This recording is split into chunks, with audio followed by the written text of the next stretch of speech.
Apa panggilannya? Apa sih? Kalau di mana? Saya bersiap. Suka ini main game. Sudah. Apa game apa aja tuh?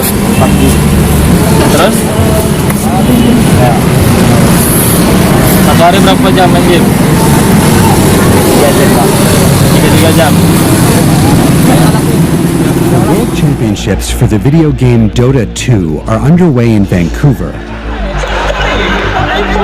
And the purse for the tournament is now more than $25 million, the highest in esports history.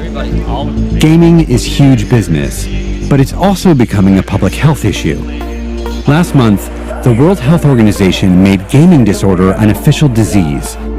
The question now is how to treat it. Restart is the first video game addiction rehab in the United States. It's treated over 275 gaming addicts since it started 9 years ago and currently has a waiting list to get in. I was playing up to 12, 13 hours a day, maybe even more. I didn't keep track.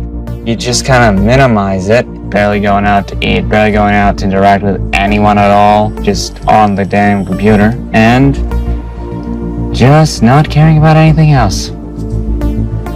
Even now it's still kind of hard to say, I really did that, and think to yourself, wow, I'm a bit of an ass. These are two patients at Restart. They were sent here by their parents after they failed out of college. Do you think people, if you told them about Restart, that there's a whole facility just for gaming addiction, they'd be surprised? They'd be surprised, and also they'd probably get a bit angry. The reaction of, oh, you're just a baby, why don't you just grow up and mature? Which, could you imagine saying that to an alcoholic? You can't just get over it. It takes a lot of effort and work. The first phase is this intensive phase where they have no access to digital media. Okay. This is a chore chart, and these chores rotate every week. Hillary Cash founded Restart and is the chief clinical officer of the program. And so these are the bedrooms. This is just one of the guys' bedrooms. No screens. No screens. Phase 1 includes a minimum of an 8-week detox from technology. No phones, no screens, and no contact with the outside world. The WHO's classification of gaming disorder is good news for Hillary. It's a long-awaited nod from the medical establishment that gaming addiction could be as bad as she says it is. People tend to think it can't be real, but they are misled, because if you're a gaming addict and you're actively gaming, your brain is going to light up the same way someone who's high on cocaine, the same way their brain lights up. Cash has a point.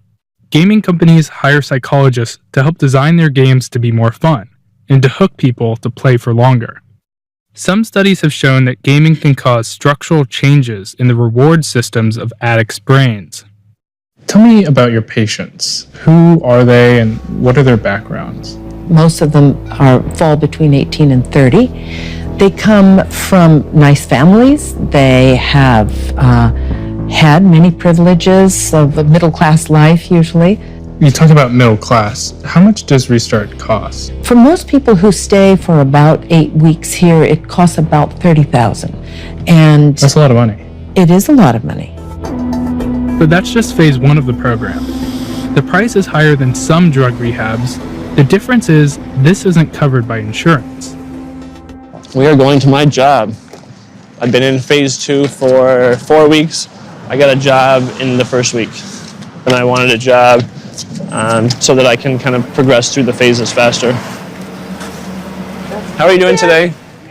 Kevin ended up at Restart after his parents gave him an ultimatum: get help or get out of the house. He's now in the program's outpatient phase, which it calls open world. I may be almost 30 years old, but I've never actually functioned as a true adult. Pay all my own bills, go to things on time, make my own food, things like that. Those are all things that I've never fully accomplished. Oh, the erotica books. Did Mary show you where those No. are? Once in a while. Mostly guys, sometimes girls. For a little over $7,000 a month, Kevin's parents pay for him to live in a halfway house for gamers and receive daily therapy to slowly integrate tech back into his life. He's only allowed to have a flip phone and has to petition his therapist for a smartphone.